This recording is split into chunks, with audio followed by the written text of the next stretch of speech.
Vamos lá, vamos à Bíblia. É um texto conhecidíssimo da Palavra de Deus que eu quero trazer para você. João capítulo 16, versículo 33. Evangelho de João, capítulo 16, versículo de número 33.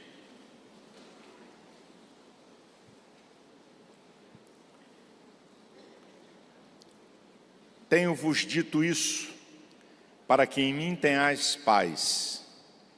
No mundo tereis aflições, mas tende bom ânimo, eu venci o mundo. Eu quero trazer uma palavra para você sobre algo muito importante para a nossa vida. A pergunta, eu até sei a resposta, mas eu quero conjecturar com você, para você analisar, porque isso aqui que eu vou falar é algo especial que move a nossa vida. Ânimo ou desânimo? O que determina sobre a sua vida? Preste atenção no que eu vou te falar aqui, na minha introdução. O ânimo é o agente ativador do ser, que faz uma pessoa ser otimista, proativa, resiliente, aquela capacidade de superar obstáculos e dificuldades. O desânimo é exatamente ao contrário. Uma pessoa que desiste fácil, uma pessoa que se acomoda diante de adversidades e tribulações, que perde o sentido da vida. É importante eu dizer para você que existe uma diferença colossal entre você ter uma vida de ânimo e passar momentos de desânimo, ou ao contrário, você ter uma vida de desânimo com momentos de ânimo. Porque mesmo que a marca da sua vida seja o ânimo, nós, eu, você, qualquer um aqui, existem momentos da nossa vida que você pode passar pelo desânimo. O que você não pode é viver no desânimo. Então, eu dividi a mensagem em duas partes. A primeira é para você ficar atento de algumas coisas que podem, é condicional, eu não estou determinando. Essa primeira parte da minha palavra, se você deixar essas coisas dominarem e determinarem sobre a sua vida, você pode ter uma vida de desânimo. Então eu vou falar para você ficar atento a elas. Não estou dizendo que elas determinam o desânimo. Eu estou dizendo que elas podem determinar o desânimo. E depois eu vou mudar o disco. Eu vou dizer coisas que não é para você observar, é para você incorporar na sua vida, que vão ajudar o seu ânimo. Então vamos lá. Questões da vida que podem levar você ao desânimo. E você tem que estar atentas a essas coisas. Número 1, o poder da comunicação. O que é que você está ouvindo? Palavras perversas, palavras pessimistas. Se você abrir o seu coração e for contaminado por elas, elas podem levar você ao desânimo. A Bíblia tem algumas histórias interessantes, conhecidíssimas nossa. Aquela história dos 12 espias que Moisés mandou espiar a terra, que você encontra em Números capítulo 13, do versículo de número 27 ao 32, quando vem o relatório dos espias. 10 dão um relatório negativo e 2 positivo. Os 10 que dão um relatório negativo disseram: olha, a terra é boa, tudo que Deus tinha falado. A terra mana leite e mel, porém, contudo, entretanto, todavia, é terra de gigantes, é terra de cidades fortes. Nós não podemos possuí-la. Essa comunicação negativa contagiou todo um povo que preferiu ouvir a voz negativa do que a promessa de Deus. Para vocês verem o poder de uma comunicação negativa.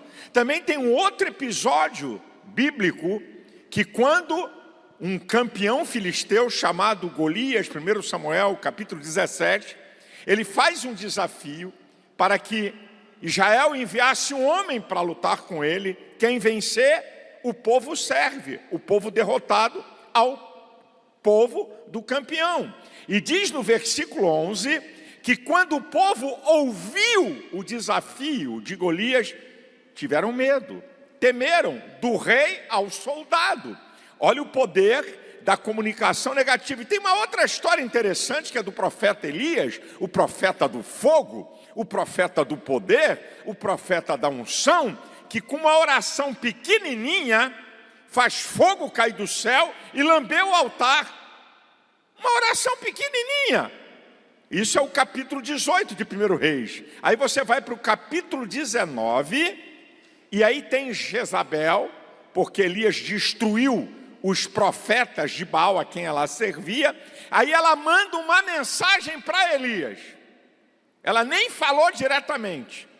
1 Reis, capítulo 19, versículo 2. Manda um recado para ele aí. Se amanhã a essas horas não vai acontecer com ele o que aconteceu com os profetas de Baal. Isso é, vai perder a cabeça. Quando Elias recebe a mensagem, ele entra num quadro depressivo, de desânimo. Ele vai embora, vai para debaixo de uma árvore e diz: já chega, não sou melhor do que meus pais, que eu morra. Então, meu querido, muito cuidado com o que você está entrando por um ouvido e tomando conta do teu coração, mente, vontade e sentimentos. Porque uma comunicação negativa pode levar você ao desânimo. Cuidado, papai e mamãe, o que você fala para teus filhos. Cuidado, marido, para o que você fala para essa senhora. Cuidado, senhora, para o que você fala para esse marido. Cuidado, irmão, para o que você fala para um outro irmão. Porque o poder da comunicação negativa pode travar você e levar ao desânimo. O que é que pode levar ao desânimo? Uma outra coisa que pode levar ao desânimo: a maneira que você encara as adversidades. Todos nós passamos lutas. O próprio Jesus declarou: no mundo vai ter luta, vai ter aflição. Provérbios 24:10 diz: se te mostrares frouxo no dia da angústia, a tua força será pequena. Se você se entregar à adversidade, você tem a certeza que ela vai te dominar. Você vai ter pouca força para sair dessa situação. Então, a maneira que você vai lidar com as adversidades pode determinar ânimo ou desânimo. Terceiro lugar, uma coisa que pode levar você ao desânimo são as terríveis lutas da vida. As terríveis lutas da vida. A Bíblia fala em 2 Coríntios, capítulo 7, versículos 5 e 6, o apóstolo Paulo diz assim: eu, quando cheguei à Macedônia, não tive descanso algum. Por fora, combates, por dentro, temores, mas Deus que consola os abatidos me enviou a Tito. O apóstolo Paulo passou pelo desânimo, não ficou no desânimo, mas ele passou pelo desânimo porque ele foi abatido pelas terríveis lutas da vida. Uma outra coisa que pode levar você ao desânimo são as questões biológicas, patológicas e químicas do nosso corpo. Isso aqui é uma coisa muito importante.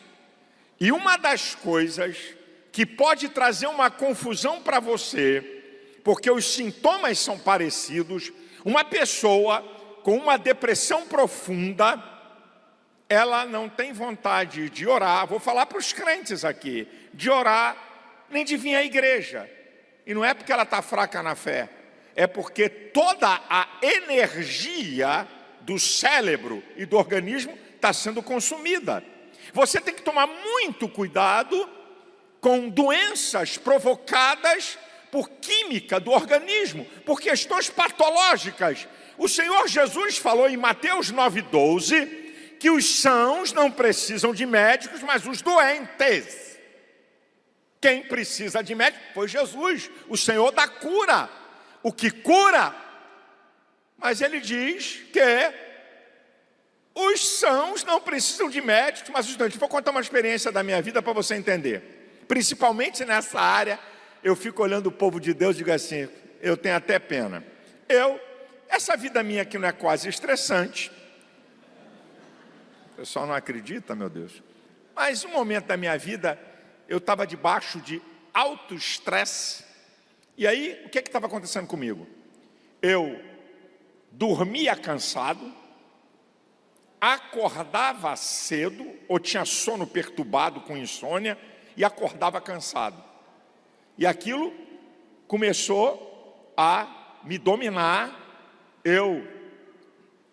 o estresse, né? Vou dormir cansado, acordo cansado, durmo mal, e está aqui minha esposa, né? O camarada muitas vezes quando prega longe da esposa, rapaz, fala tanta coisa, mas pregando aqui, ela está aqui na minha presença. Homem, cadê os homens aí? Onde é que estão os homens? Manifestem-se, por favor. É com os senhores. Se tem uma raça e uma classe que tem medo de médico e hospital, é essa que eu acabei de citar. Está aqui a minha esposa. Se eu sentir alguma coisa fora da normalidade, eu vou sozinho para o hospital. Se alguma coisa eu sentir que não é alguma dor que é anormal, não precisa nem me levar. Se não tiver ninguém para me levar, eu vou. Então escuta. Aí eu liguei para o Dr. Fábio Damasceno, que é um pastor psiquiatra. Marquei uma consulta com ele. E eu fui no consultório do Dr. Fábio Damasceno para uma consulta, porque meu sono estava todo desregulado e eu me sentindo estressado. Quando eu entrei no consultório do Dr. Fábio Damasceno, tinha uma senhora, ela disse assim, não, pastor Silas Malafaia, o que o senhor veio fazer aqui? Quase que eu falei, vim comprar batata. Eu estava tão estressado, falei, o que eu vim fazer aqui? Eu falei, eu acho que é a mesma coisa que a senhora. Ser atendida pelo Dr. Fábio Damasceno. Ela ficou assim, eu acho que ela estava pensando que eu era anjo, um extraterrestre, não sei. Aí sentei. 10 minutos depois, entra outra. Quando ela entra, não, você é o... Parece que o disco tinha empenado. Você é o... Falei, pastor Silas Malafaia. O que o senhor está... Um olhar espantado. O que o senhor está fazendo aqui? Quase. Eu estava no estresse, que eu disse, eu vim comprar 2 quilos de carne. Quase. Mas consegui me controlar. Eu falei, eu acho que é a mesma coisa que a senhora. Por que eu estou falando dessas coisas aqui? Porque, lamentavelmente, o povo de Deus, e a depressão é a segunda doença do mundo, competindo com força com as doenças do coração e que mata. E dependendo do tipo de depressão, você pode ter uma psicoterapia, só psicólogo e acabou. Mas dependendo do tipo de depressão, principalmente depressões que a gente chama de endógenas. São depressões endógenas e exógenas. O que significa isso? Endógena, aquela que é produzida pelo organismo. Exógena, fatores externos, perda, injustiça, que podem produzir depressão. Dependendo do grau da tua depressão, se Jesus não curar, você não vai ter que ir só no psicólogo não, você vai ter que ir no psiquiatra. Porque só psiquiatra é que faz terapia medicamentosa. E você vai ter que tomar remédio.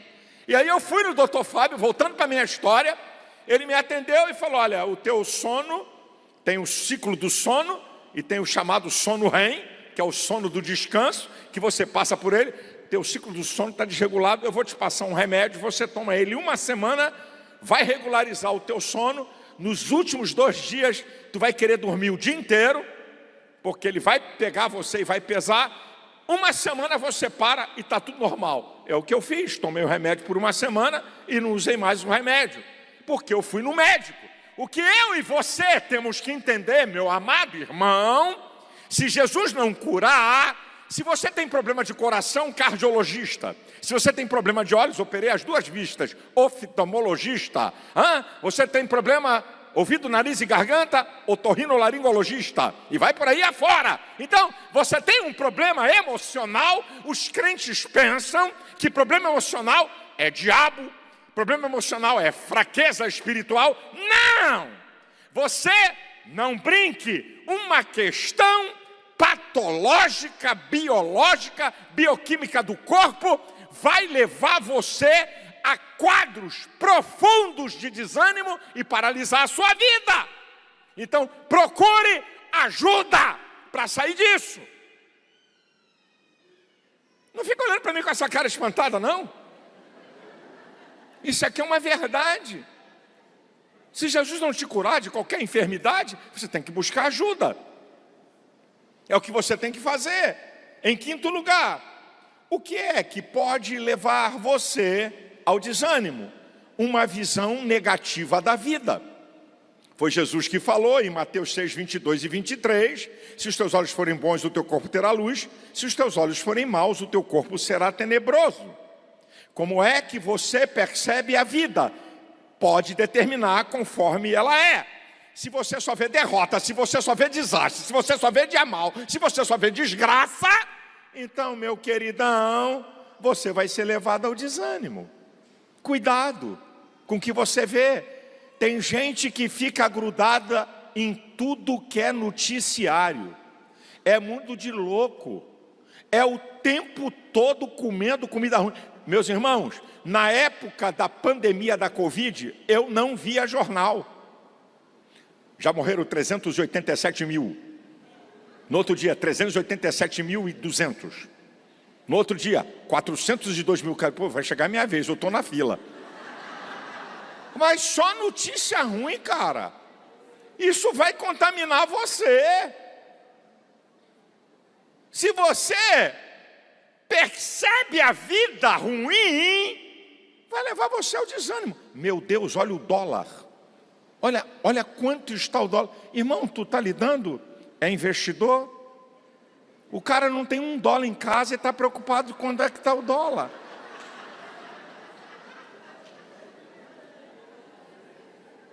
Uma outra coisa que pode levar você ao desânimo são as derrotas da vida.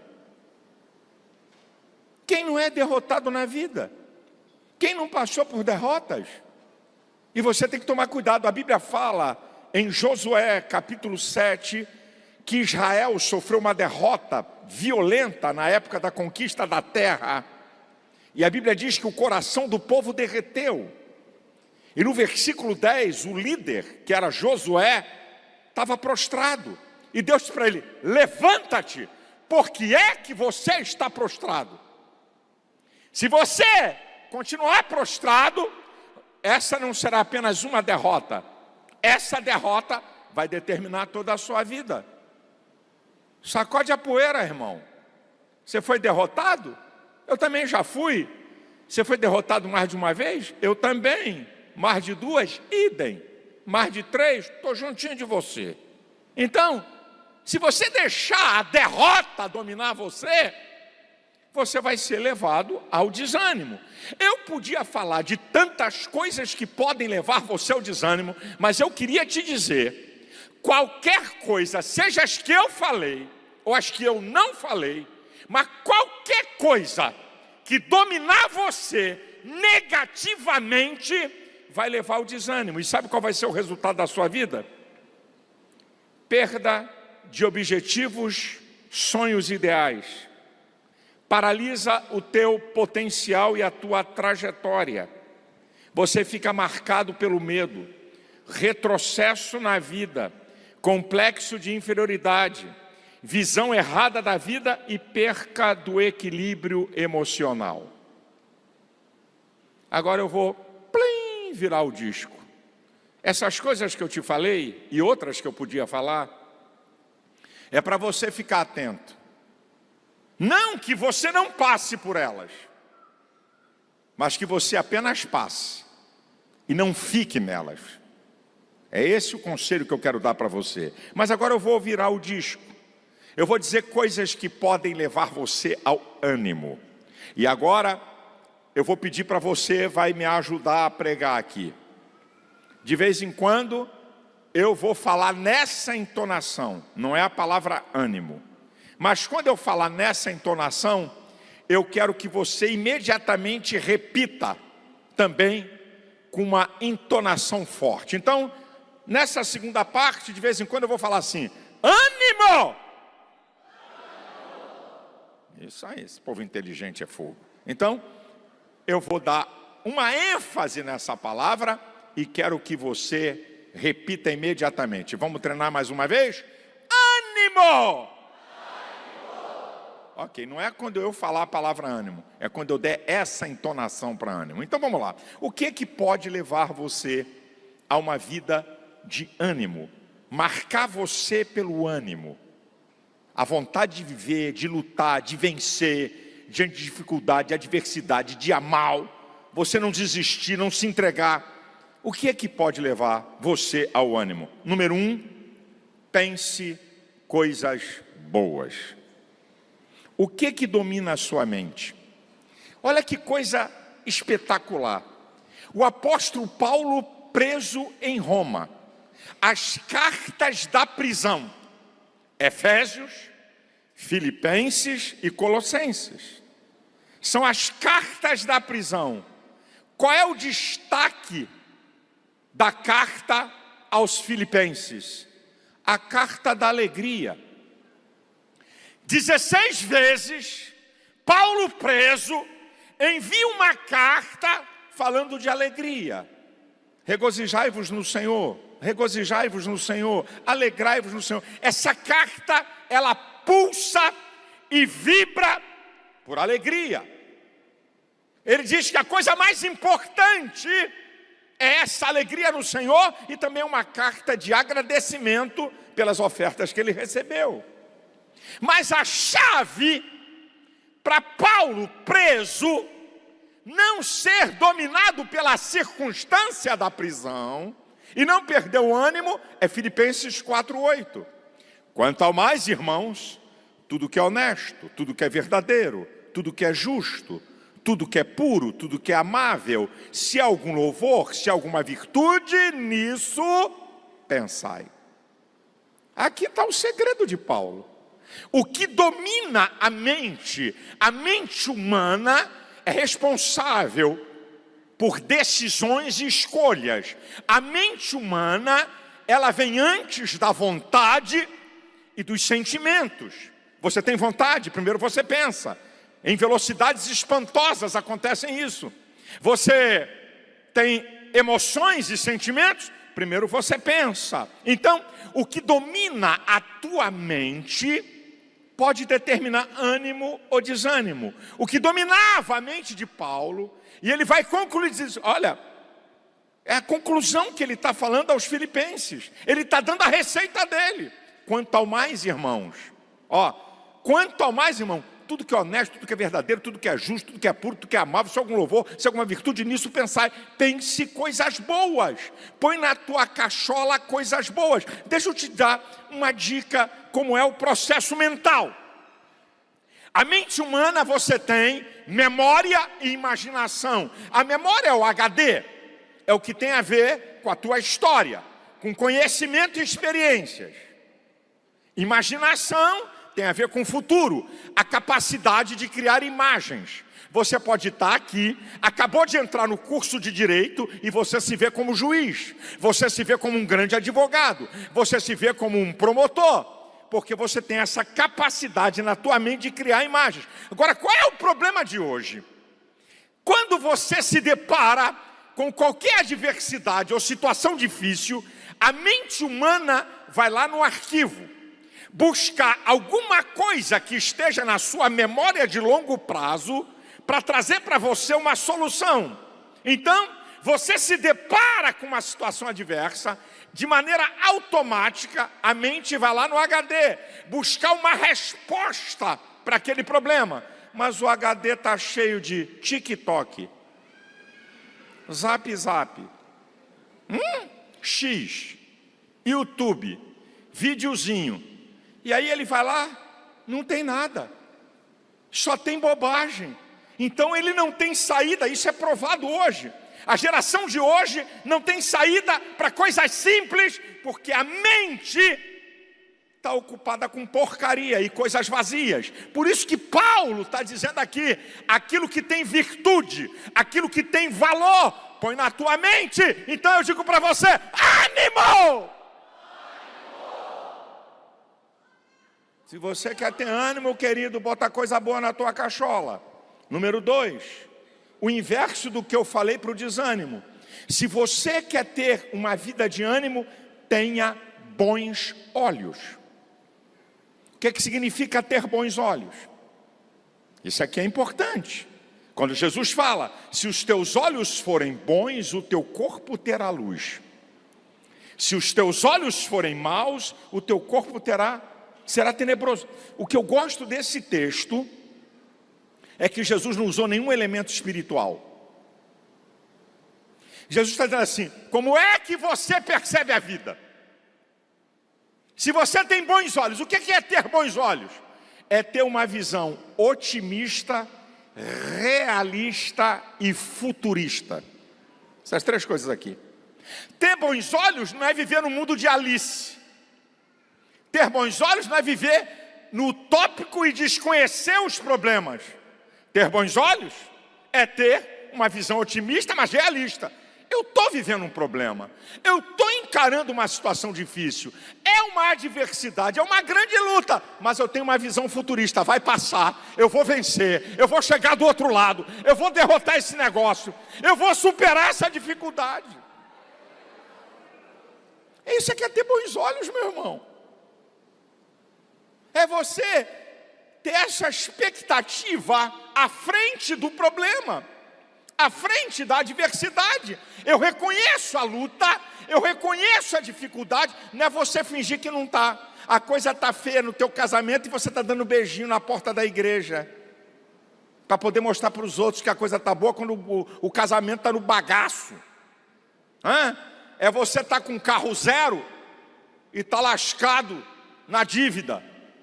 Não, porque eu não posso mostrar que eu estou no nível menor.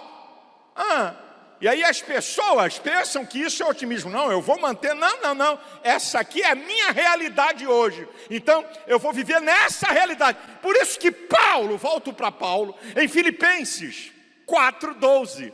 Sei estar abatido e sei ter em abundância. Em todas as coisas, em toda maneira, eu estou instruído, tanto a ter fartura como a ter fome, tanto a ter abundância como a padecer necessidade. Posso todas as coisas naquele que me fortalece. Eu sei viver em qualquer situação. A coisa está feia, mas eu tenho ânimo. O choro pode durar uma noite, mas a alegria vem pelo amanhecer. Vai ter dia na minha vida. A minha vida não vai ser só noite. Você então é movido pelo ânimo, pela visão otimista. Então eu digo para você, ânimo! Se você quer ter ânimo, em terceiro lugar, tenha fé. O ânimo é o agente ativador do ser. A fé é o agente ativador do ânimo. A fé é incrível. Essa é a vitória que vence o mundo, a nossa fé. Mas fé em quê? Na fé num Deus todo-poderoso. Em primeiro lugar, creia que Deus pode abrir a porta que ninguém abre. Creia que Deus pode operar um milagre que ninguém faz. Fé em Deus. Agora, queridão, acredita em você. Você precisa acreditar em Deus. Você ter fé em Deus. Mas tenha fé que você é a coroa da criação de Deus. Você não é uma coisa entre tantas coisas. Não. Você é a coroa da criação de Deus, que tem talento e aptidão. Você pode romper, você pode vencer, você pode suportar. Acredite em você. Não peça para ninguém fazer aquilo que você não faz. Nem Deus, nem teu pai, nem tua mãe, nem teu marido, nem tua mulher, nem pastor, nem ninguém. Isso é você que tem que fazer. Você precisa acreditar em você, tenha fé. A fé é fundamental.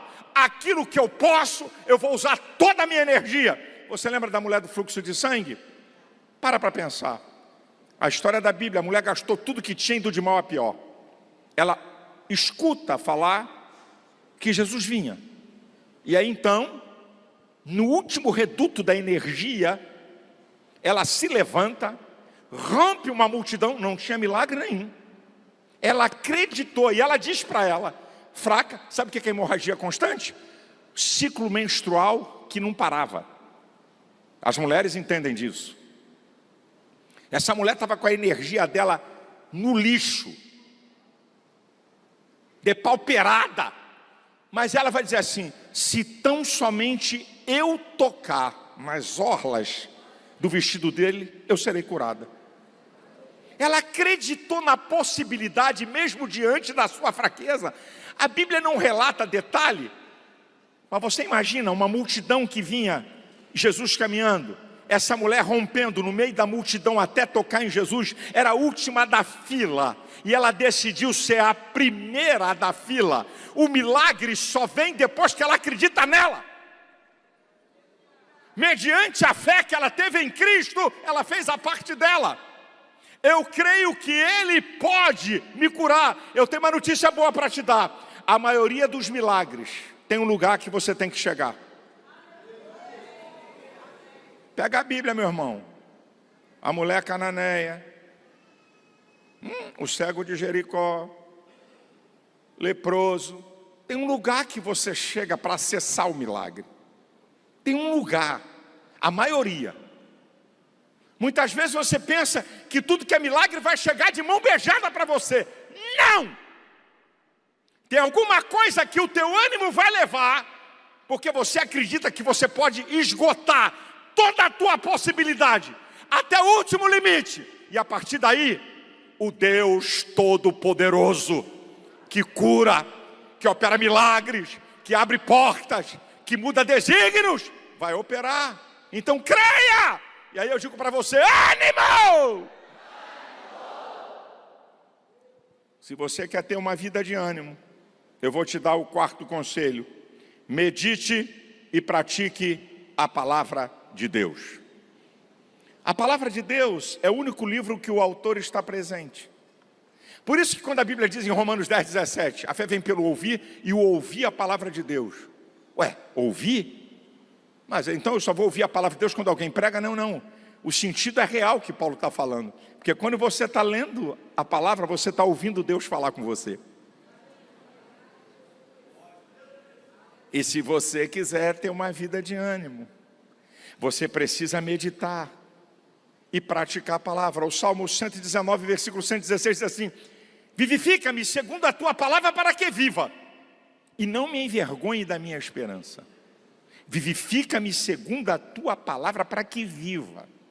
Hebreus 4:12 diz que a palavra de Deus é viva e eficaz, mais penetrante que espada alguma de 2 gumes, penetra até a divisão da alma e do espírito, das juntas e das medulas, é apta para discernir os pensamentos e as intenções do coração.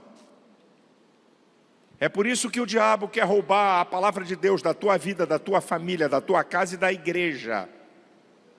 Porque a palavra de Deus, ela é poderosíssima em renovar o nosso ânimo, em renovar nossas forças, em nos vivificar. Então, eu te aconselho, queridão, quando você ler a Bíblia, Deus vai falar com você. Desculpa, eu estou usando a palavra errada. Bíblia não se lê, Bíblia se medita. Meditar é pensar, raciocinar, inferir, refletir. Você lê gibi, lê jornal. Bíblia não, é meditar. Medita na tua lei de dia e de noite, pois será como árvore plantada junto a ribeiros, que dá o seu fruto na estação própria, cujas folhas não caem, e tudo quanto fizer prosperará. Se você quer ter uma vida de ânimo, ouvir e dizer palavras boas. Cuidado com a murmuração. Se tem uma coisa que deixa Deus indignado, é a murmuração. Sabe o que é murmurar? Quando você está murmurando, você está dizendo que Deus não é Deus suficiente. É uma reclamação descabida contra Deus. É um dos 5 pecados que levou Israel a ser prostrado no deserto, a murmuração. Palavras más têm efeitos devastadores. Tiago capítulo 3, versículo 6 diz que ela é ela consegue contaminar o corpo, inflama o curso da natureza e é inflamada pelo inferno.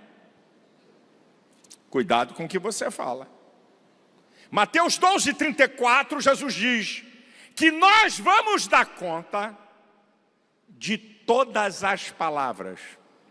Pelas palavras vocês vão ser justificados e pelas palavras você vai ser condenado. Olha o que você fala. Palavras podem ser vida e podem ser morte. Cuidado com o que você fala. Olha o que você está falando dentro de casa. Olha o que você está insinuando para seus filhos. Eu estava uma vez com uma viagem a Israel e estava conversando com um guia judeu. Ele disse assim: pastor, sabe qual é a diferença, com todo respeito, da mãe judia para outras mães? Eu falei: não, eu vou te explicar.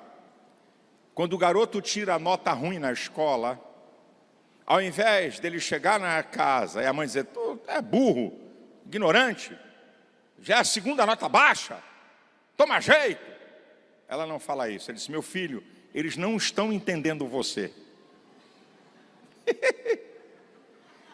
Você é inteligente, mas eles não estão entendendo você. Um dos caras mais inteligentes que cruzaram a minha vida, Dr. Miles Monroe, morreu num desastre aéreo do seu avião, num erro do seu piloto. Talvez esse foi o cara mais inteligente que já cruzou a minha vida. A história de Dr. Miles Monroe é interessante, para você entender o que é ouvir coisa boa e dar lugar, e o que é ouvir coisa ruim. Ele, das Bahamas, até 1972, as Bahamas eram uma colônia da Inglaterra. Depois virou uma nação independente. Então, Miles Monroe disse que a casa dele, ele era de uma pobreza tão miserável que ele aprendeu a dormir com rato e barata. Ele conta a história. Ele tinha na escola negro. Bahamas era um entreposto de escravos, é uma nação de negros. Os escravos vinham da África, era um entreposto para levar para a América. Ele tinha um professor escocês, racista. E ele, quando garoto, ele não estava entendendo a matéria e pediu ao professor para explicar de novo. O professor explicou, ele disse: eu não estou entendendo. A segunda vez, não estou entendendo. A terceira, o cara perdeu a paciência. Virou para ele e disse assim: você tem cérebro de macaco, você é um idiota, um burro, não vai aprender nada. Ele saiu da escola chorando. A mãe dele, uma mulher semi-analfabeta, mas sábia, temente a Deus. Ele chegou em casa chorando e disse: mãe, eu não volto para a escola. E chorando, ela falou: o que foi, meu filho? Conversa e tal. Até que ele disse: eu não volto. O professor disse que eu tenho cérebro de macaco, que eu sou um burro e um idiota. Ela disse: senta aqui, meu filho. O professor não sabe quem você é.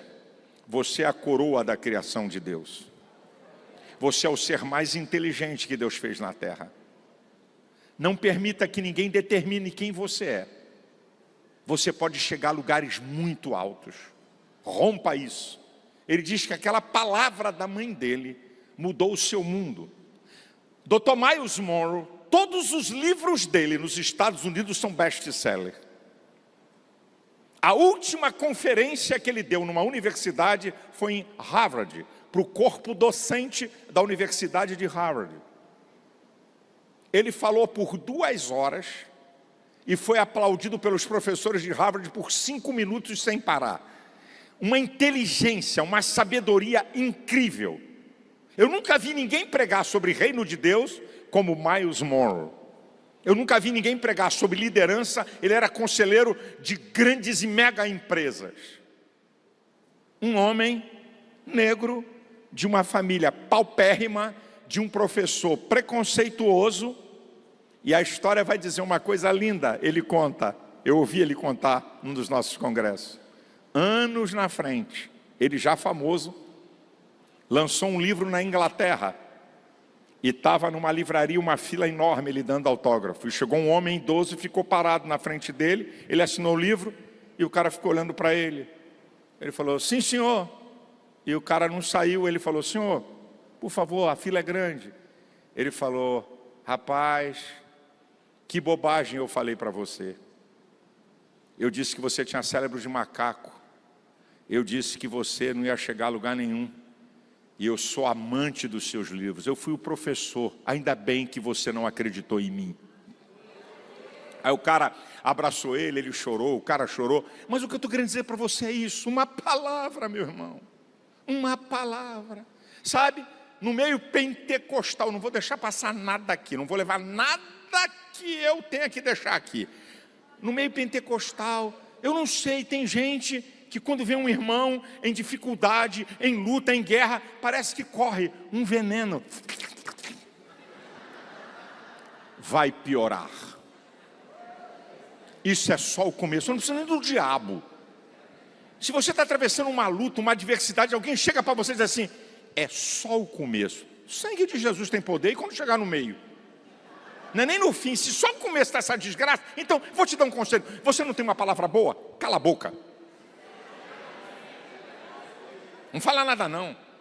Agora, se você tem uma palavra profética que Deus te revelou, mudou o mundo.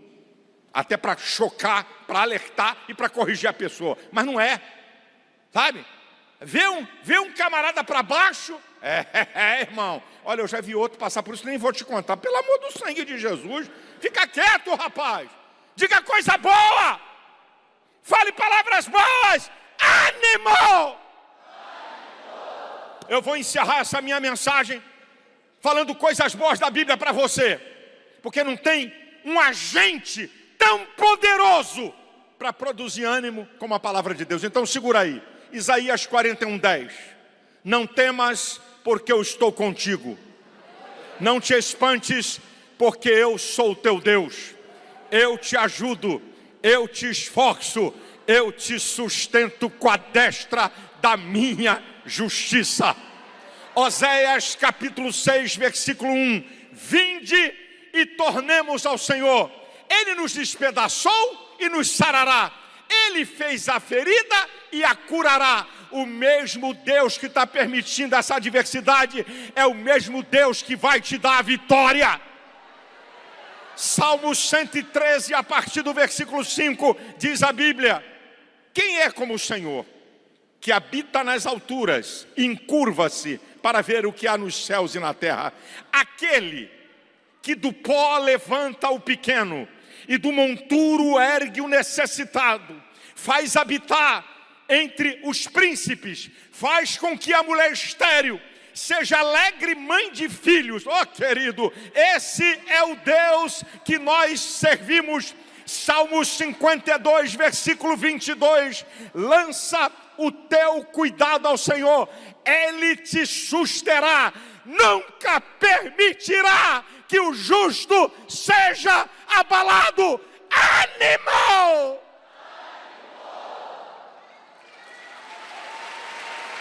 Eu quero falar de uma das coisas mais importantes que Deus deixou para o homem, que é o tempo. Um fator fundamental da vida. Eu queria mostrar algumas características do tempo para você poder dar importância a ele. Mas antes, uma definição de tempo é sucessão de dias, meses, anos, horas, minutos, segundos, que dá ao homem ideia de passado, presente e futuro. Isso aqui é uma definição simples de tempo. As medidas de tempo, séculos, milênios, anos, meses, semanas, horas, minutos, segundos, até o que nós chegamos a momento. Momento é a unidade indivisível do tempo, ninguém calcula o momento. A nossa vida é feita de incontáveis momentos. Então eu quero te mostrar algumas características do tempo para te ajudar nessa questão, que é uma das coisas mais importantes que Deus deixou para o homem. Primeira característica é essa: o tempo que passa não volta. O tempo que passa não volta, ele tem o poder, se você bobear, de neutralizar o teu presente e estragar o teu futuro. Coisas que aconteceram no passado, que marcaram a sua vida, coisas ruins, perdas, maldades, injustiças e vai por aí afora, Se você bobear, essas coisas do passado têm o poder de travar presente e estragar futuro. Tem pessoas em quadros de depressão, de angústias, de problemas emocionais e mentais, por histórias do passado, que você não tem como voltar lá atrás para consertar. Eu vou trazer um personagem da Bíblia para a gente aprender como lidar com o tempo que passa e que não volta, e que tem esse poder de marcar a nossa vida. Eu vou trazer um personagem da Bíblia que tinha tudo para ter a sua história estragada. Ele tinha tudo para ser uma pessoa revoltada ou arredia, das duas umas. Ele tinha tudo para ser uma pessoa derrotada na vida. E vamos descobrir o que esse camarada tinha para não permitir que coisas ruins do passado destruíssem a sua vida. O nome dele é José do Egito. A história de José é muito interessante. A Bíblia fala que aos 17 anos de idade, ele era queridinho do pai, ele é vendido como escravo por seus irmãos. Para você ter uma ideia, um adolescente entre 12 e 17 anos, que sofre uma ruptura emocional violenta, ele pode virar um esquizofrênico, que é uma doença mental que só é controlada por remédio. Ou Jesus cura, ou tem que tomar remédio a vida toda. Então José foi abruptamente arrancado do seio da casa e vendido como escravo.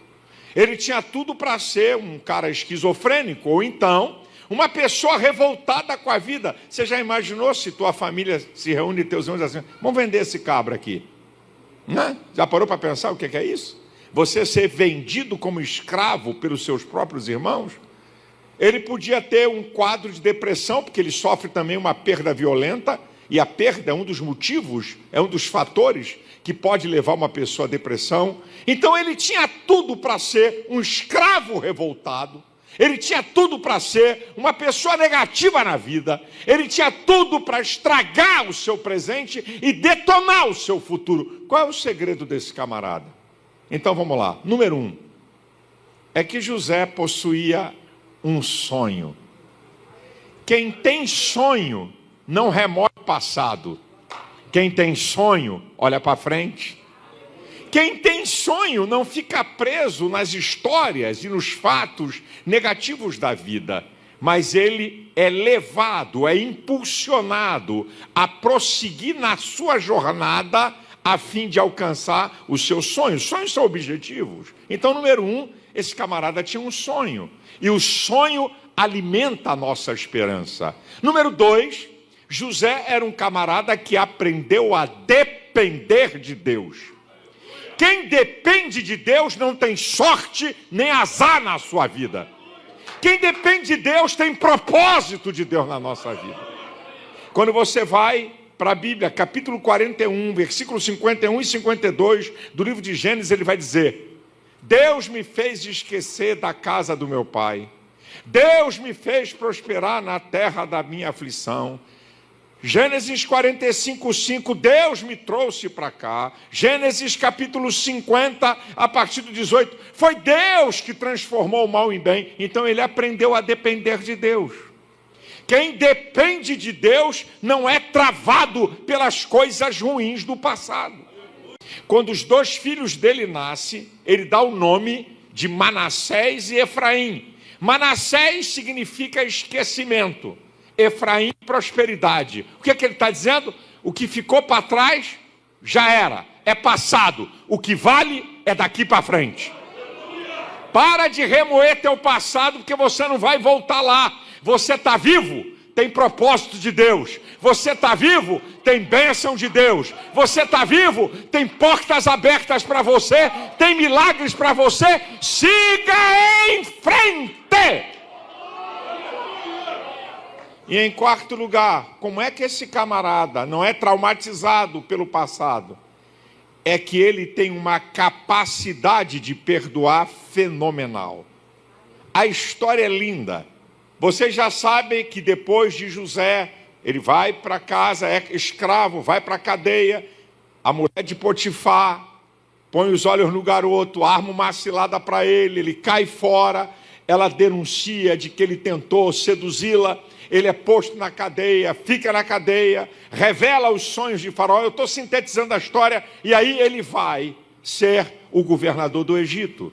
Agora ele está numa alta posição, a fome vem sobre a terra, e a sua família sai lá de Canaã para comprar alimento. E quem tem a responsabilidade dos celeiros do Egito é José. Eu estou sintetizando a história para você. Essa história você tem que fazer uma conta. Com 17 anos ele foi vendido. 17 anos de idade ele foi vendido. 30 anos ele está diante de Faraó como governador, 13.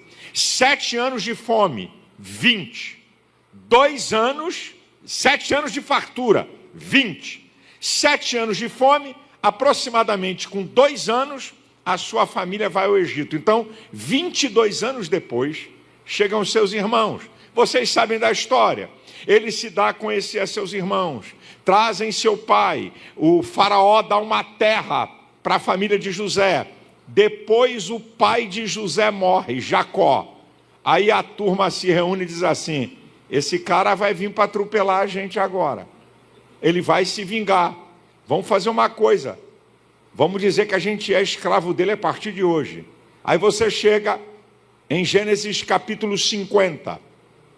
E é lindo o final do texto, a partir do versículo 18. Os irmãos se reúnem e dizem: José, a partir de agora nós somos seus escravos. Olha a resposta desse cara, que é uma lição para alguém que está aqui, traumatizado por alguém, e você não consegue perdoar. José diz assim: porventura estou eu em lugar de Deus? Vós bem intentastes mal contra mim, mas o Senhor o transformou em bem, como se vê no dia de hoje. Agora, preste atenção ao final da fala. O texto diz assim: e José falou segundo o coração deles. Ué, quem era para estar traumatizado é José. Quem foi vendido como escravo foi José. Quem foi arrancado da casa abruptamente foi José. Quem foi para a cadeia sem merecer foi José. Mas é José que fala segundo o coração deles. Sabe o que significa isso? Primeiro, José não guardou mágoa nenhuma, mas seus irmãos estavam traumatizados pelo erro que fizeram. Então, é José que fala segundo o coração deles, e não eles segundo o coração de José. Porque José liberou perdão. Quando você libera perdão, você zera o seu caixa emocional. Você cura as feridas da tua alma. Está aqui o segredo para esse camarada não ser neutralizado no presente e não estragar o seu futuro. Um homem que tinha sonhos, um homem que aprendeu a depender de Deus, um homem com uma grande visão de vida e um homem com uma grande capacidade de perdoar.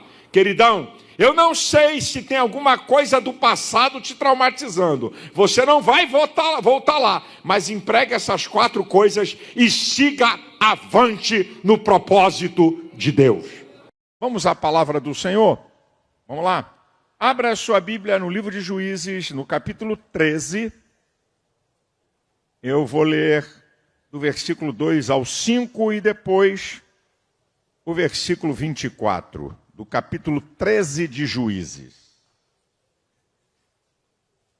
E depois dessa leitura, eu quero que você deixe a sua Bíblia aberta em Juízes capítulo 16, ok?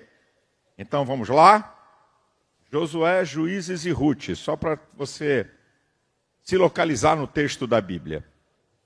Juízes capítulo 13. E havia um homem de Zorá, da tribo de Dan, cujo nome era Manoá, e sua mulher era estéril e não tinha filhos. O anjo do Senhor apareceu a esta mulher e disse: eis que agora é estéril e nunca tens concebido, porém conceberás e terás um filho. Agora, pois, guarda-te de beber vinho ou bebida forte, nem comas coisa imunda, porque eis que tu conceberás e terás um filho sobre cuja cabeça não passará navalha, porquanto o menino será nazireu de Deus desde o ventre, e ele começará a livrar a Israel da mão dos filisteus. Versículo de número 24. Depois teve esta mulher um filho e chamou o seu nome Sansão. E o menino cresceu e o Senhor o abençoou. Eu quero trazer uma palavra para você sobre aprendendo para não ser derrotado.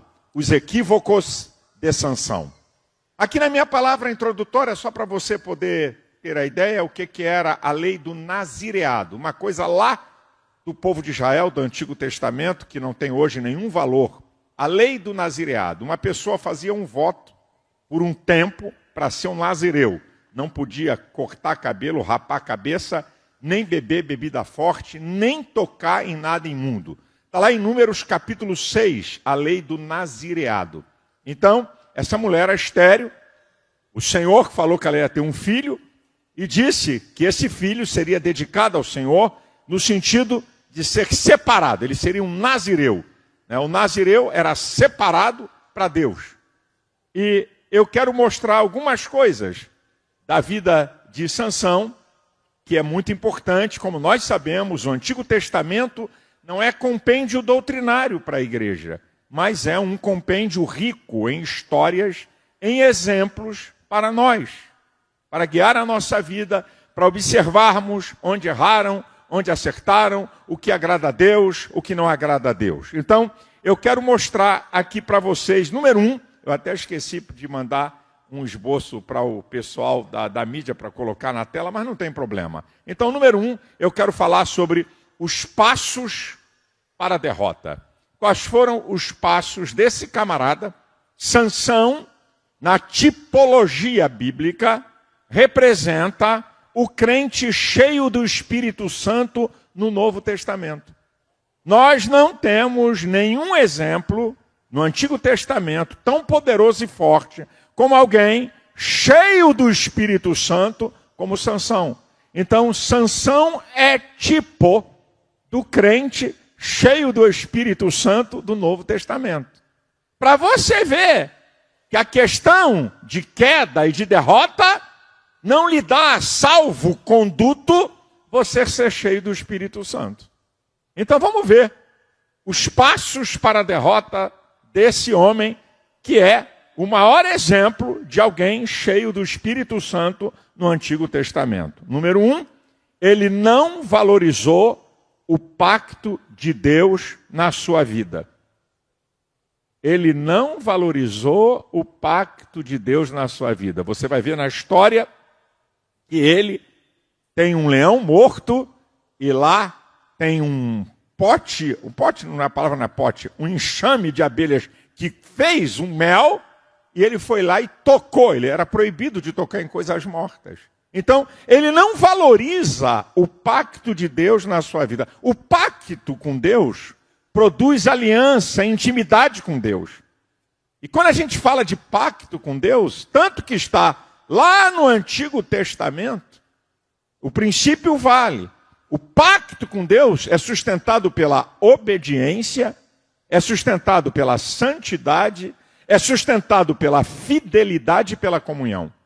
Então, quem quer ter pacto com Deus, quem quer ter aliança com Deus, aqui estão os pilares para a construção de uma aliança com Deus através do pacto que você tem com Ele.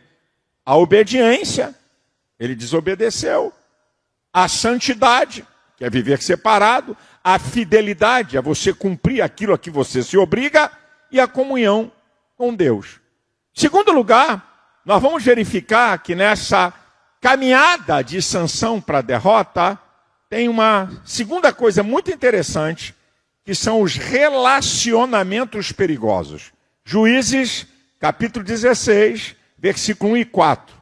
Foi-se Sansão a Gaza e viu ali uma mulher prostituta e entrou a ela. Versículo 4.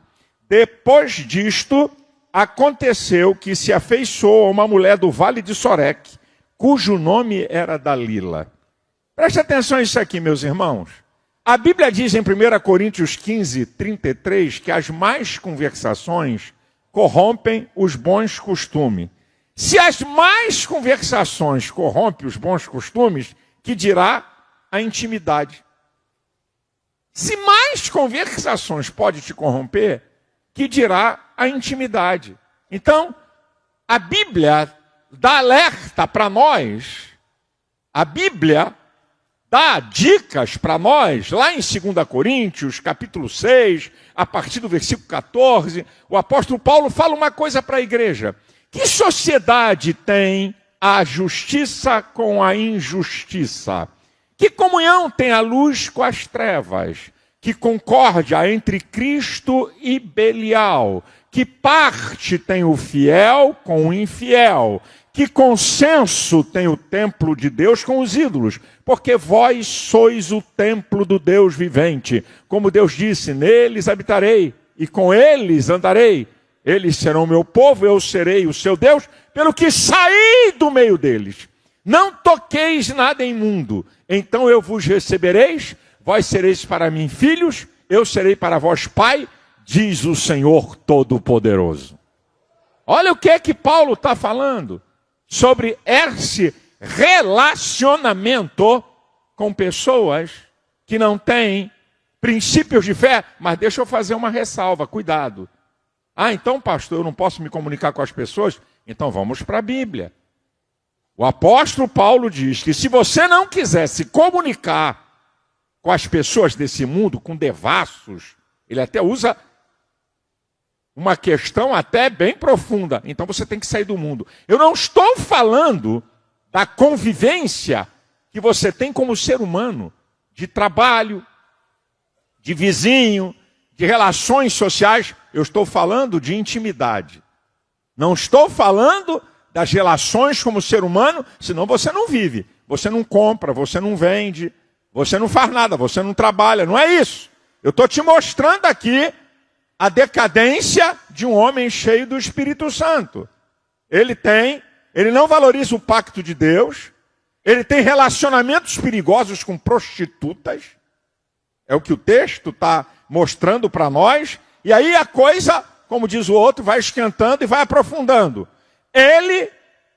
A paixão toma conta do seu coração.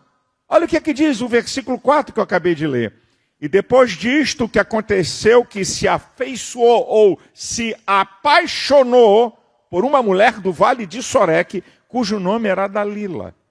Então, a paixão toma conta do seu coração e você precisa entender a diferença entre paixão e amor. A paixão é da natureza humana. O amor é da natureza divina. 1 João 4,8 diz que Deus é amor.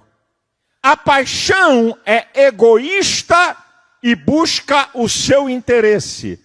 O amor busca o interesse de outro. 1 Coríntios 13,8. A paixão prejudica outros. O cara é capaz de abandonar uma mulher com um filho pequeno, e desculpa a expressão, e seguir um rabo de saia. É capaz de prejudicar uma família, e a história está aí, até dentro da igreja. Tem histórias. O cara abandona uma mulher com criança e vai embora com outra. Porque a paixão é assim, ela prejudica outros.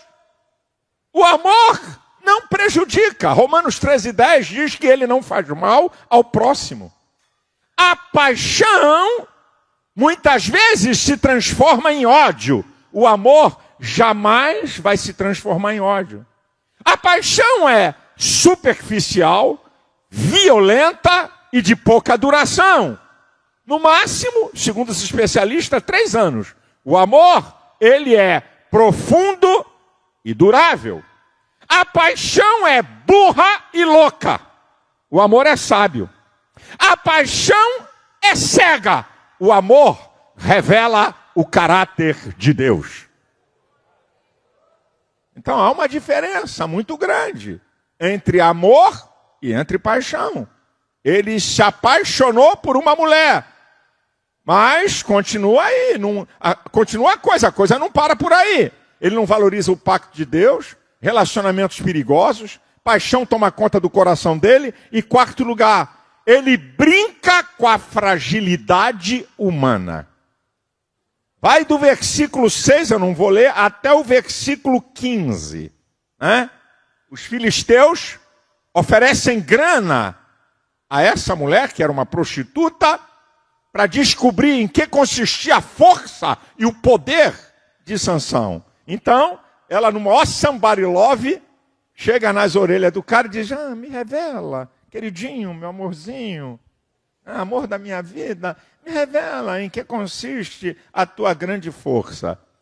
O que ele tinha que fazer? Cai fora. Sai fora, está encerrado aqui. Não, ele vai brincar. Afinal de contas, eu sou um cara cheio do Espírito Santo. Afinal de contas, eu sou poderoso. A mulherzinha dessa vai me derrubar. A mulherzinha dessa para um homem cheio do Espírito Santo. Aí ele começa a brincadeira. Me amarra com 7 vergas de vimes fresco. A mulher amarra o cara e diz: Sansão, os filisteus vêm sobre ti. Para pensar. Até na primeira,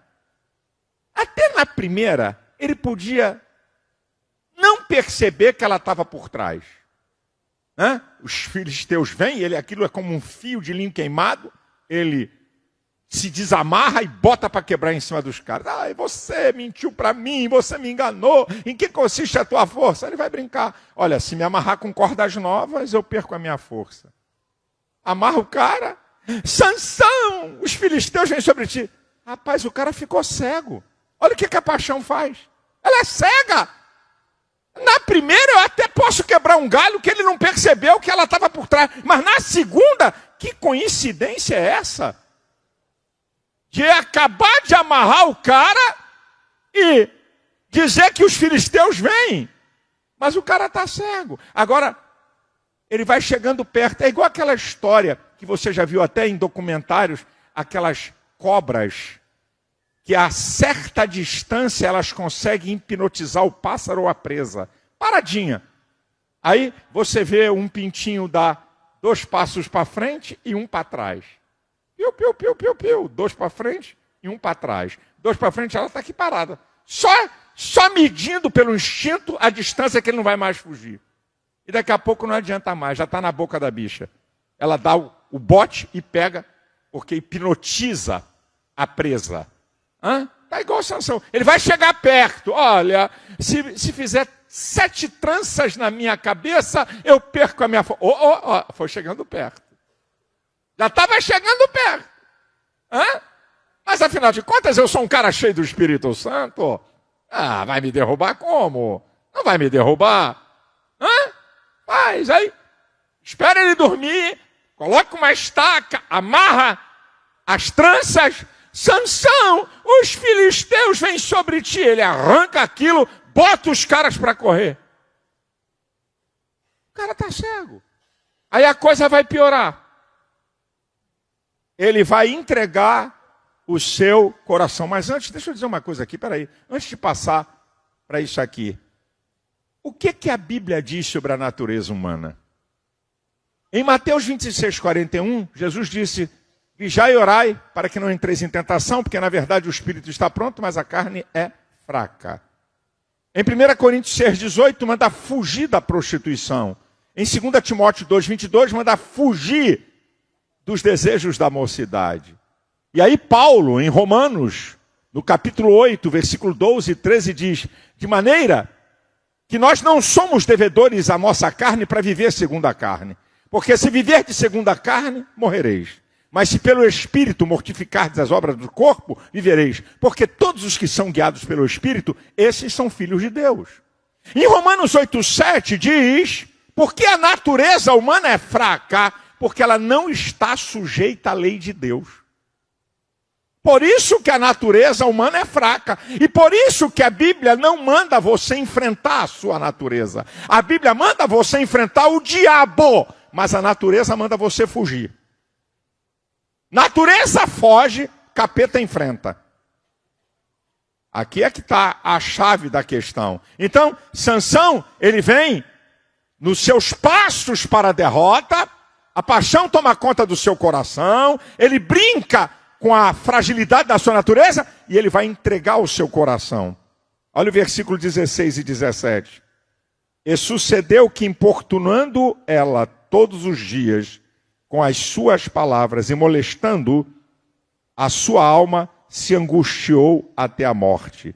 E descobriu-lhe todo o seu coração e disse-lhe: nunca subiu navalha à minha cabeça, porque sou nazireu de Deus, desde o ventre da minha mãe, e se viesse a ser rapado, ir-se-ia de mim a minha força, e me enfraqueceria, e seria como os demais homens.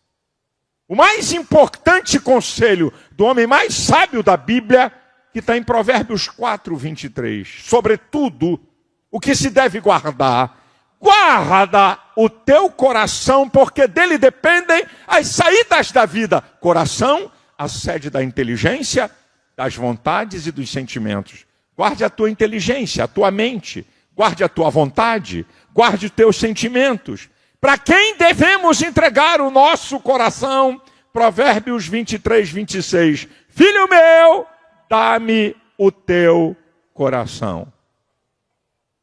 E quando o coração é totalmente descoberto, vai para o penúltimo passo. Totalmente dominado. Olha o que diz o versículo 19 e o 21. Então, ela o fez dormir sobre seus joelhos. Chamou um homem e rapou-lhe as 7 tranças de cabelos da sua cabeça. E começou a afligi-lo, e retirou-se dele a sua força. Versículo 21. Então os filisteus pegaram nele, lhe arrancaram os olhos, fizeram-no descer a Gaza, amarraram-no com 2 cadeias de bronze, e andava ele moendo no cárcere. Totalmente dominado. A Bíblia diz em 2 Pedro 2,19, de quem alguém é vencido, do tal torna-se servo. Se você for vencido para a bebida, vai servir a bebida. Se você for vencido pelo cigarro, vai servir o cigarro. Se você for vencido pela pornografia, vai servir a pornografia. Se você for vencido pela prostituição, pelo adultério, ou por qualquer coisa que prende a natureza humana, você vai servir a ela. Ele foi totalmente dominado por Dalila e pelos filisteus. E em 7º lugar, totalmente equivocado. Olha o versículo 20. E disse ela, os filisteus vêm sobre ti, Sansão.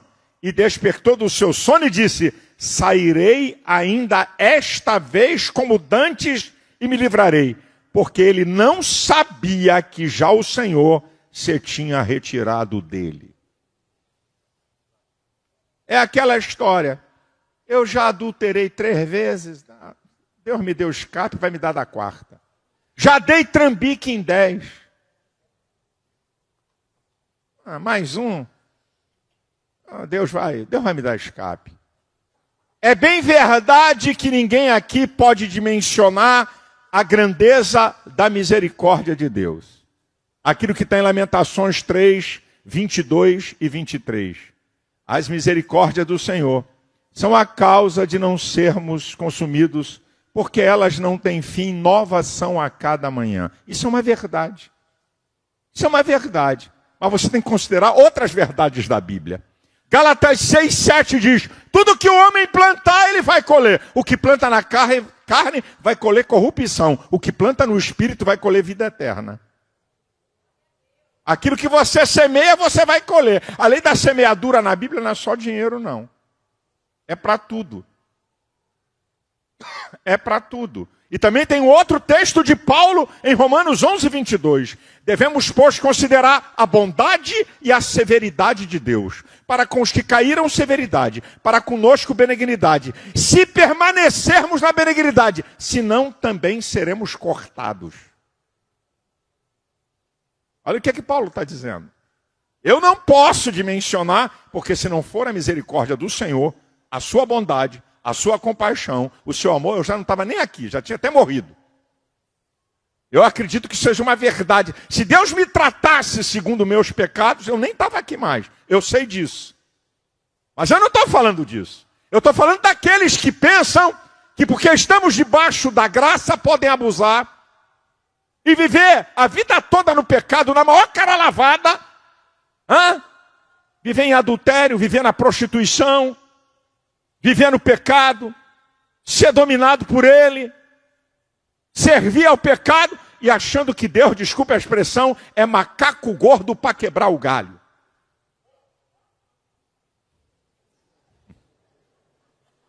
Olha que Deus não é. Então, irmão dizendo, ele fala papai, está falando.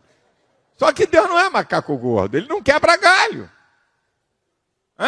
Aqui você está vendo a colheita. Você está vendo a semeadura de Sansão. É o que ele está semeando para a vida dele. Agora vai vir a colheita. Agora o resultado. Vou repetir o versículo 21 e o 25. Então os filisteus pegaram nele, lhe arrancaram os olhos e fizeram-no descer a Gaza. Amarraram-no com 2 cadeias de bronze e andava ele moendo no cárcere. Versículo 25. E sucedeu que, alegrando-se-lhes o coração, disseram: chamai a Sansão, para que brinque diante de nós. E chamaram a Sansão do cárcere, e brincou diante deles, e fizeram-no estar em pé entre as colunas. Olha o resultado aqui. Número 1, isso aqui tem uma tipologia bíblica para nós. Número 1, arrancaram-lhe os olhos, cegueira espiritual. Número 2, desceu para Gaza, vida de decadência, não sobe para Gaza, desce para Gaza. Terceiro, cadeia de bronze, vira escravo. Era liberto, agora vira escravo. Moendo no cárcere, vida, rodando, moendo no cárcere, vida de mesmice e sofrimento. E quinto lugar, vira palhaço, zombaria e escárnio de ímpio. Aqui está o resultado da vida de Sansão. O resultado de quem não valoriza o pacto de Deus. O resultado de quem não valoriza a comunhão com Deus. O resultado de quem não valoriza a vida cristã. Aqui o resultado. Aí você pergunta, ainda há esperança? Tem jeito para um negócio desse? Tem saída para isso? Tem. Mas deixa eu dizer uma coisa aqui para os amados irmãos e para a querida igreja do Senhor Jesus. Eu já falei aqui e vou repetir. Não aconselho ninguém. Vou repetir, não aconselho ninguém. O que é que eu falei? Repete aí. Vou te dizer uma coisa da minha vida. Se eu não fosse crente, eu jamais seria um dependente de bebida. Porque eu não suporto bebida. Minha natureza. Meu pai nunca foi um cara de bebida. Mas eu também não, então. A bebida, para mim, se eu não fosse crente, eu estava livre e liberado. Vou dizer uma outra verdade para vocês. Se eu tomar um copo de vinho no Natal, não muda nada para mim. Primeiro que eu não gosto de bebida. Mas se eu tomar um copo de vinho, eu não encontrei na Bíblia, e alguém não vai me convencer, que é pecado você tomar um copo de vinho. Não é pecado. Agora, o que você tem que perceber e entender, aí muda a história. O que a tua história e você mostra das suas dependências antes de conhecer Jesus? É aqui? Não, porque eu conheço um pastor que no Natal toma um copo de vinho. Você não pode botar nenhuma colher de vinho na tua boca. Porque você tem uma história familiar, tem uma genética com uma predisposição. Aqui é que está o perigo. Tem gente enganada. É aqui que está o perigo. O perigo está aqui, meu irmão. Aquilo que te dominava. Aquilo que você servia, ou que você tem uma predisposição genética por herança de família. E eu vou dizer uma coisa para você. Se você pensa, o diabo, meu irmãozão, Paulo disse para a igreja. Não falou para pecador. Em Efésios 4, 27, não dê lugar ao diabo. É para a igreja. Ele vive em derredor, bramando como leão, buscando a quem possa tragar. Já disse aqui, para cada habitante do planeta Terra tem um monte de demônio para observar. Todos os demônios sabem da tua história, da tua origem familiar, da tua genética, da tendência histórica da tua família. Satanás sabe de tudo. O que é que você se meteu? O que é que você era escravo antes de ser crente? O diabo tem uma ficha tua. Só não precisa ficar preocupado com isso, que tem um monte de demônio observando você, porque eu já falei aqui que a Bíblia diz que o dragão, com a sua cauda, levou 1/3 dos anjos do céu. Então, para cada capeta, tem 2 anjos de Deus. Não é para botar medo em ninguém. É só para dizer que você não está lutando com um ser espiritual igual a você. Você está lutando num ser espiritual de um alto grau de sagacidade e maldade, que é a marca do caráter do diabo. Por isso que o diabo não consegue falar verdade. E mesmo ele conhecendo a Bíblia mais do que qualquer teólogo, ele não consegue usar para o bem, porque ele é maligno. Isso é, a essência do seu caráter é mal. Então, meu irmão, se tu tem uma história na tua família de pai que enchia a cara, se você tem uma história da tua família de gente dependente de álcool, mesmo que você não tenha sido, não brinque com isso. Não brinque com isso. Não brinque com isso. Você pode estar abrindo uma brecha que Satanás está pedindo para entrar na tua vida e destruir você. E ainda mais pastores. Ainda mais pastores. Muito cuidado, senhores. De vez em quando chega nos meus ouvidos umas conversas terrivelmente estranhas sobre atitudes de pastores. Muito cuidado. E até pastores mais maduros dando mau exemplo para pastores mais jovens. Muito cuidado.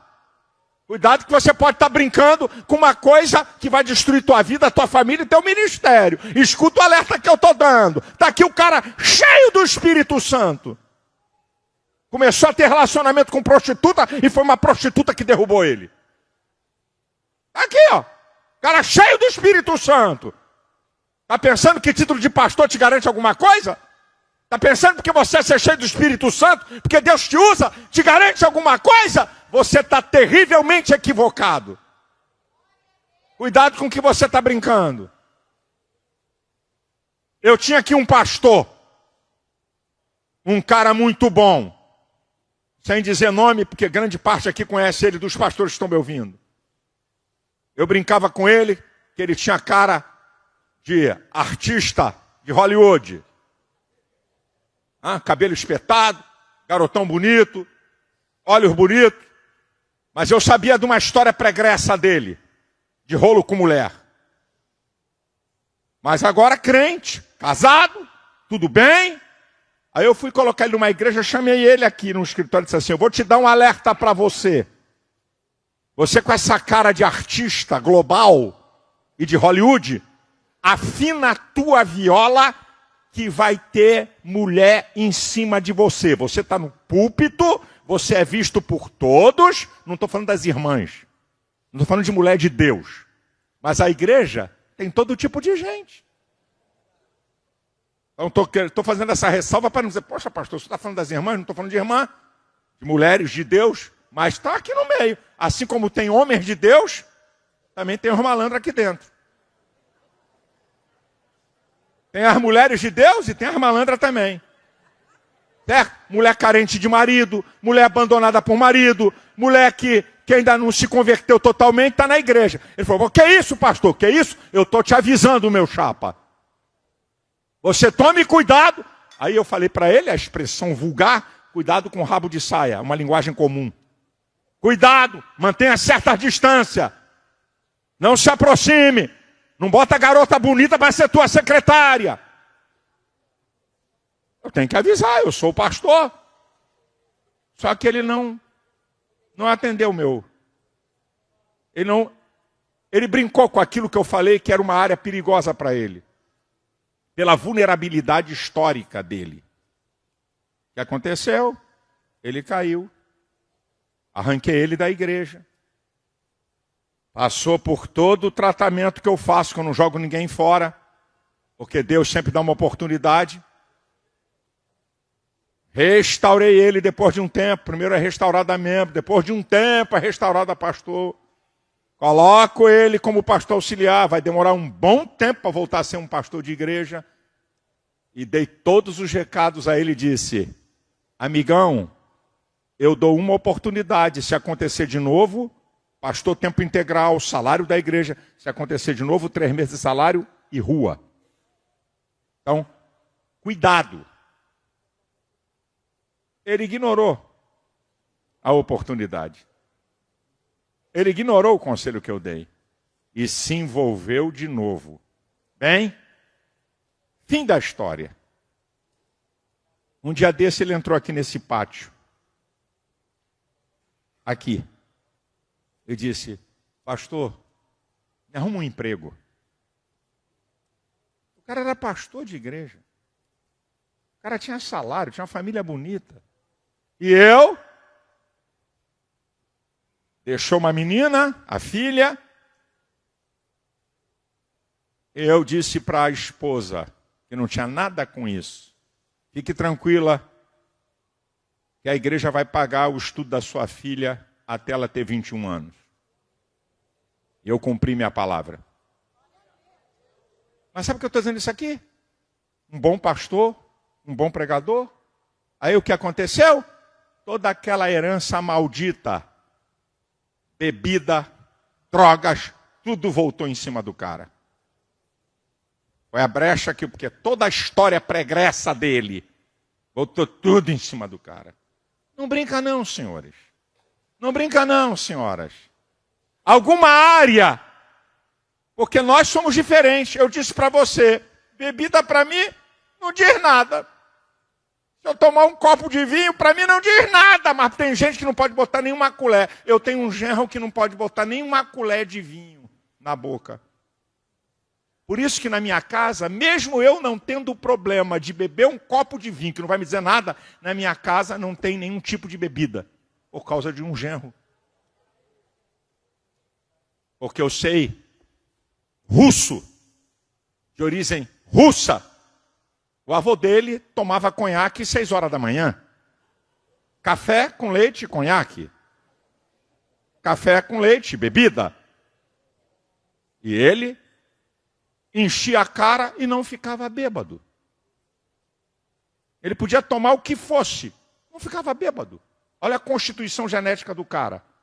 Mas por causa desse meu genro, para preservá-lo, na minha casa não entra bebida, porque eu sei o histórico dele. E eu não vou abrir uma brecha para Satanás voltar e ele ver. Eu posso beber um copo de vinho, que não diz nada para mim. Mas ele, se beber uma colher, pode voltar toda aquela praga do inferno pela qual ele foi dominado. Você está brincando com bebida, pastor? Tem bebida na tua casa e tu tem filho? Você tem filha? Eles estão vendo. Olha o legado e a herança que você está dizendo. Meu irmão, você tem filho menor e tem bebida na tua geladeira? É mesmo? Você é crente? Lavado, enxaguado pelo sangue de Jesus? É? Cheio do Espírito Santo? É mesmo? Então brinque com aquilo que torna vulnerável uma pessoa para dar uma porta para o diabo entrar e destruir família, casamento e vidas. Mas a pergunta é, ainda há esperança? Diante disso, sim. Vamos ver o versículo 28. Então, Sansão clamou ao Senhor. Esse clamor aqui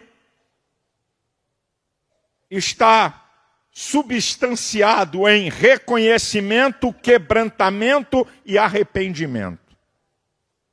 Ele clama porque ele reconhece Deus. Ele clama porque ele está quebrantado. Ele clama porque está arrependido do seu pecado. A Bíblia diz, no Salmo 40, versículo 17, eu sou pobre e necessitado. É Davi. Mas o Senhor cuida de mim. E é Davi também, quando ele está falando do pecado dele, no Salmo 51, versículo também 17. Um coração contrito e quebrantado não despreza a Deus. Agora, a ação do poder de Deus, versículo 29 e 30. Abraçou-se, pois, Sansão com as duas colunas do meio em que se sustinha a casa, arrimou-se sobre elas com a sua mão direita numa e com a sua esquerda na outra, e disse: Sansão, morra eu com os filisteus. Inclinou-se com força, e a casa caiu sobre os príncipes e sobre todo o povo que nela havia. E foram mais os mortos que matou na sua morte do que os que matara em sua vida. Ele foi restaurado novamente. Ele está na lista dos heróis da fé de Hebreus 11:32, Sansão. E é interessante que o texto vai dizer que Deus usou mais poderosamente ele nessa segunda fase do que na primeira. Aí alguém pode dizer assim, e a casa vai cair, para você não pensar isso. Quer dizer que se eu cair, Deus vai me usar mais poderosamente depois? Irmão, é isso que você pensa? É dizer que se cair, vem mais forte, pastor. É mesmo? Você acha? Só tem uma observação importantíssima. É que ele pagou um alto preço pela sua restauração. Ele foi restaurado, mas morreu. Então, cuidado. Não pensa porque Deus vai te usar porque você caiu, e Deus vai te usar novamente, e vai ter moleza. E sabe o que eu paro para pensar, irmãos? Que graça de Deus é essa nossa, que considera e reconhece que um assassino cruel pode ser liberto, salvo e transformado. Uma pessoa perversa pode ser liberta, salva e transformada. E um irmão não pode ser restaurado. Que graça de Deus é essa que nós cremos? Eu tive aqui uma questão, aqui na igreja, um pastor caiu, eu excluí o pastor, quando eu chamei ele, ele nem teve resistência, ele falou: eu errei. Foi excluído todo esse processo. É excluído, depois de um tempo volta como membro, depois de um outro bom tempo volta como pastor, vai ser pastor auxiliar, esse dirigir igreja, vai ser pastor auxiliar. Aí, quando eu coloquei ele numa igreja como pastor auxiliar, depois de anos, aí a mãe da menina veio falar comigo aqui. Pediu para falar comigo revoltada, porque eu tinha restaurado o pastor. E aí ela veio com o marido aqui no meu gabinete, e ela chegou nervosa, falando alto. Eu falei: abaixa a sua voz para falar comigo, senão a conversa acaba aqui e você vai sair. Do lado do macho. Não bota regra comigo, não vem querer falar alto não, porque não vai dar certo. Aí ela sentiu, abaixou a voz. Isso é um absurdo. Eu falei: minha irmã, que graça de Deus você tem. O cara passou uma vergonha, perdeu a igreja, a história dele foi conhecida, foi disciplinado, eu restaurei. Que graça de Deus a senhora tem na vida? Que cristianismo é esse que não perdoa, que não restaura e que não levanta? Claro que nós não vamos estar aqui, caiu, pecou, volta de novo, caiu, pecou, pastor, vai continuar, e vira sem vergonhice, vira licenciosidade. Por isso que nas bem-aventuranças estão juntas. Bem-aventurados os que têm fome e sede de justiça, e bem-aventurados os misericordiosos. Só justiça, dureza. Só misericórdia, leviandade. Justiça misturada com misericórdia, e misericórdia misturada com justiça. Não vou te punir. Misericórdia. Dessa vez vou te liberar. Da outra, agora tu vai ser punido. Justiça. Não tem colher de chá. Dureza, dureza. E tem gente que é o seguinte, meus irmãos. Julgamos os outros com o pior que temos e julgamos a nós mesmos com o melhor que temos. Quando é o outro, pau, arregaça, arrebenta. O filho dele não é brincadeira, não. Essa garota não é fácil, não. Mas quando chega o nosso filho, a nossa filha, não é bem assim, não. Não é bem assim, não. Que graça é essa? Que misericórdia é essa? que não ajuda, que não restaura, que não levanta. Eu creio na graça que perdoa, na graça que restaura, na graça que dá uma oportunidade. 1 João, capítulo 1, a partir do versículo 7. Se andarmos na luz como Ele na luz está, o sangue de Jesus Cristo, seu Filho, nos purifica de todo pecado. Se dissermos que não temos pecados, enganamos a nós mesmos e não há verdade em nós. Se confessarmos os nossos pecados, Ele é fiel e justo para perdoar os pecados e nos purificar de toda injustiça. Efésios 2,13 diz: vós que estáveis longe, pelo sangue de Cristo chegastes perto. 1 Pedro capítulo 1, versículo 18 e 19: não foi com coisas corruptíveis que fostes comprado da vossa vã maneira de viver, mas com o precioso sangue de Jesus Cristo, de um cordeiro imaculado e incontaminado. Colossenses capítulo 1, a partir do versículo 13: o qual nos tirou das potestades das trevas e nos transportou para o reino do Filho do seu amor, em quem temos a redenção pelo seu sangue, isso é, a saber, a remissão dos pecados, o qual é a imagem do Deus invisível, o primogênito de toda a criação, porque nele foram criadas todas as coisas, visíveis e invisíveis, sejam tronos, sejam potestades, sejam principados, sejam dominações. Tudo foi criado por Ele, para Ele. Ele é antes de todas as coisas e todas as coisas subsistem por Ele. Ele é o cabeça do corpo da igreja. Ele é o princípio e o primogênito dentre os mortos, para que em tudo tenha preeminência. Estamos aqui por causa dEle. O sangue que Ele derramou, a ceia é a celebração da vida. Ele pagou o preço pelo meu pecado. Ele pagou o preço pelo seu pecado. Você tem direito a perdão. Você tem direito a remissão. Você tem direito a ser restaurado.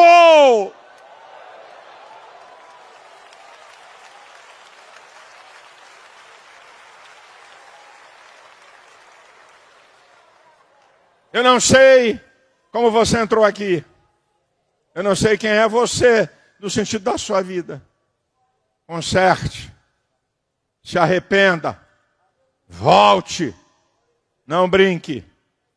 Não brinque com o pecado. Porque a Bíblia diz que o salário do pecado é a morte. Isso é o resultado do pecado. O pagamento por uma vida de pecado. Mas o dom gratuito de Deus é a salvação por nosso Senhor Jesus Cristo. Há perdão aqui essa noite para você. Há restauração aqui essa noite para você. Há libertação aqui essa noite para você. Nós estamos celebrando a vida. Nós estamos celebrando a vitória. A vitória contra o pecado, a vitória contra o mal. Nós estamos aqui para dizer que ainda há uma chance. Enquanto você está vivo, tem chance. Enquanto você está vivo, tem chance. Agora, considere a bondade e considere a severidade de Deus. Deus é muito misericordioso. Não dá para dimensionar o seu amor e a sua misericórdia. Mas tem uma hora, não me pergunte quando e como. Tem uma hora que Deus diz assim: chegou, acabou a oportunidade para você. Só Deus, que é o justo juiz, tem o poder de determinar isso. Eu aprendi com a minha escola. Eu aprendi com o meu pastor, o pastor José Santos. Eu estive do lado dele 30 anos. Ele dizia para mim: Silas, todo homem merece uma oportunidade. Todo homem merece uma oportunidade. E como ele foi meu mentor, eu guardei isso no meu coração.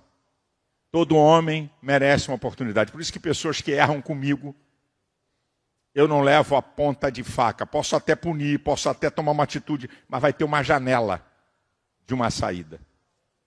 Cuidado para você não levar a ponta de faca tudo que fazem com você. Porque aquilo que você quer, Jesus falou em Mateus 7,12. Tudo o que quereis que os homens vos façam, fazei vós também. Disto depende a lei e os profetas. Você quer misericórdia? Pratique a misericórdia. Você quer bondade? Pratique a bondade. Você quer perdão? Doe perdão. Você quer ajuda por um erro? Ajude outros que erraram. Cuidado com o teu senso de justiça, porque a Bíblia diz... A Bíblia diz que a justiça do homem é como trapo de imundícia. Sabe o que é trapo de imundícia? Trapo de imundícia é o preservativo que a mulher usa. Diz que a justiça do homem é como trapo de imundícia. Para você ter uma ideia, cuidado. Não, porque comigo tem que ser assim. Cuidado, eu sou duro para falar, eu sou boto para quebrar, defender minhas posições. Vocês sabem disso, eu boto quente. Mas sempre deixo uma janela. Sempre deixo. Sempre deixo uma janela aberta. Agora, olha, uma jornalista de O Globo. Eu já larguei o aço nessa mulher algumas vezes. Porque deturpou coisa minha. Mas já larguei algumas vezes. Em vídeo citei o nome dela. É uma das mais importantes jornalistas de O Globo. Aí, uma pessoa desse mundo de mídia disse assim: Malafaia, fulana de tal queria falar com você. Você aceita? Eu falei, sem problema nenhum. Passa meu telefone. Aí ela me ligou, cheia de dedo e medo. Ô pastor, eu falei, oi, tudo bem? Já brigamos bastante, hein? Você já foi famosa nos meus vídeos. Ela deu uma risada, eu quebrei. Aí eu falei, olha, deixa eu te dizer uma coisa. Eu sou um camarada que aprendi a virar página de coisas. Eu não levo para o meu coração discussões e questionamentos. Vamos embora, vamos seguir em frente. O que que você quer saber? Ela queria saber de uma coisa que eu tinha informação. Eu falei, é isso, isso, isso. Ah, muito obrigado, pastor. Pum. Aí o que aconteceu? Passou uns dias, aí uns gaiatos aí, cada um cara conversando com o outro em particular. Aí uns gaiatos, pastor Silas vai ser candidato a vice-presidente. Eu não sou candidato nem a presidente de carimbador. Eu tenho muita convicção do que Deus me chamou. Aí ela me ligou e disse, pastor, eu estou aqui para botar uma nota sobre essa história aí do senhor politicamente, mas eu queria ouvi-lo. Falei, não tem nada disso. Eu sou do todo, Deus me levantou para influenciar, não sou candidato a nada, babá. Ela botou exatamente. Mandou para mim o texto assim, tá bom, é assim? Eu falei, é assim. Uma pessoa que eu já tive, pim. Sabe, eu aprendi isso, meu irmão. Você não abre mão das suas convicções, mas você tem que ser maleável. Meu sogro dizia, pastor Santos, Silas, tem que ter jogo de cintura. Não pode levar tudo à ponta de faca. Sabe por quê? Meu pai era um homem que tinha uma convicção com ele. Meu pai era um cara honestíssimo, sério e justo.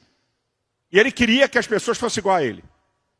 E veemente para se posicionar. Eu sou fichinha perto do meu pai. Vocês não conheceram meu pai. Meu pai era um cara de posicionamento, não era dessa área da mídia, mas conhecidíssimo na Convenção Geral das Assembleias de Deus do Brasil. Um cara de posicionamento. Firme. Então meu pai era firme.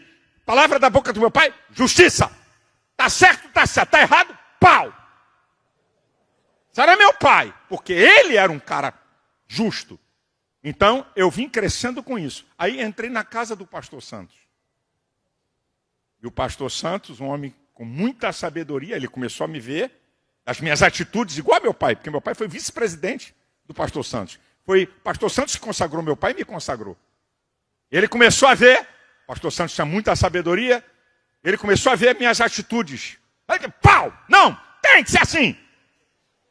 Meu filho, a vida não é assim não. Tem que ser maleável. Tem que dar uma oportunidade. Aí eu comecei a ver as atitudes do pastor. E eu comecei a aprender para ser maleável. Está aqui Sansão, cheio do Espírito Santo. Está aqui Sansão, cheio de graça e de autoridade, como um juiz libertador. Cometeu erros graves, brincou, pecou. E a oração dele, Senhor, que eu morra com os filisteus. Não foi Deus que determinou matá-lo. É só você ler o texto. Senhor, que eu morra. Perfeitamente. Cuidado com o que você pede a Deus. Cuidado com o que você pede a Deus. O apóstolo Ezequiel Teixeira, né, é muito brincalhão. E o pastor José Santos, está aqui, filhos dele, diz, o pastor disse assim, não, eu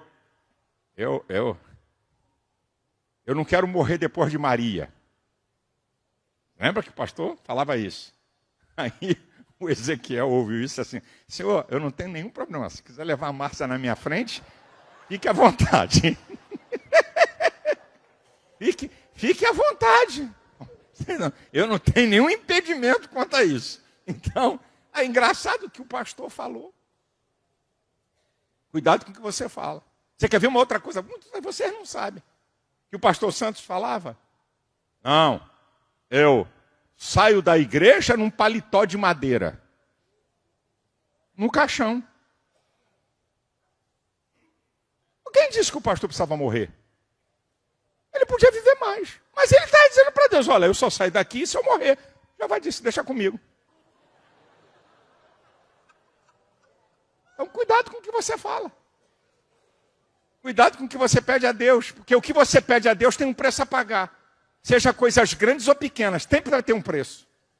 Mas que o Senhor te sustente. Que o Senhor te renove. Que a mão poderosa de Deus mantenha você. E se você caiu, 7 vezes cairá o justo e não ficará prostrado. O sangue de Jesus ainda tem poder. O sangue de Jesus nos purifica de todo pecado. O Senhor tem poder de te restaurar e você entrar numa nova dimensão. Deus vos abençoe em nome de Jesus.